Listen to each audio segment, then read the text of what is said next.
Chers frères et sœurs, chers amis, en ce début de la période de l'Avent qui permet de se préparer à Noël dans le rappel des promesses de Dieu et dans l'humilité devant cette parole qui nous remet à notre juste place et qui nous rend capables de recevoir pardon et bénédiction, j'ai choisi ce verset de l'Épître aux Colossiens que la liste fédérative nous invite à parcourir cette fin de semaine.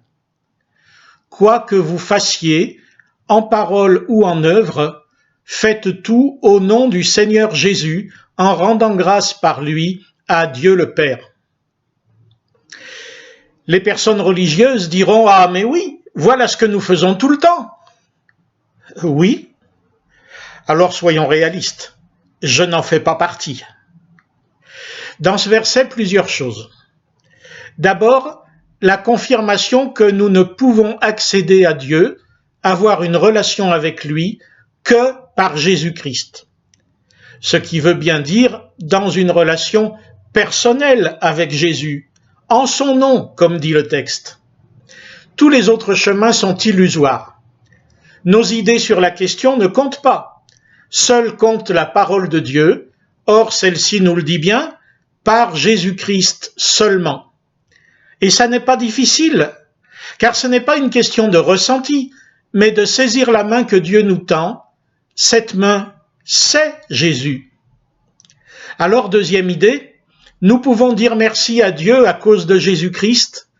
Merci pour la vie, merci pour sa grâce, merci pour Noël et pour Pâques, merci pour le salut et la vie éternelle, merci pour son secours ici et maintenant. Et puis enfin, le début de la phrase « Quoi que vous fassiez », serait-ce que n'importe quelle activité ou parole, seraient-elles les pires imaginables, doivent se placer devant Dieu en Christ? Mais ça ne se peut pas. Dieu ne bénit pas nos fautes, ni les monstruosités dont nous sommes capables en pensée, en parole ou en acte.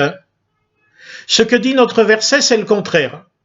C'est que nous plaçant devant Dieu en Christ, il est des paroles et des actes qui ne sont plus possibles, plus permis, sauf à nous condamner nous-mêmes. Un peu plus haut dans son épître, Paul écrivait ceci. « Faites donc mourir votre nature terrestre, l'inconduite, l'impureté, les passions, les mauvais désirs et la cupidité qui est une idolâtrie. C'est pour cela que vient la colère de Dieu sur les rebelles. Vous marchiez ainsi autrefois, lorsque vous viviez dans ces péchés, mais maintenant, vous aussi, rejetez tout cela. Colère, animosité, méchanceté, calomnie, paroles grossières qui sortiraient de votre bouche. Ne mentez pas les uns aux autres. » Chacun peut rallonger la liste en fonction de sa propre existence passée ou présente et changer de vie.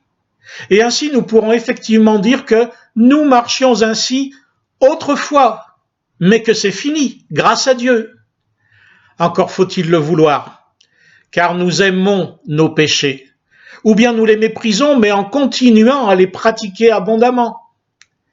L'Avent pourrait alors être non le temps des bonnes résolutions, mais celui d'une vraie conversion au Dieu de Jésus-Christ, à Jésus-Christ Dieu venu en humanité, nous montrer comment bien vivre jusqu'à mourir à soi, à notre ego, pour vivre pour Dieu et pour les autres.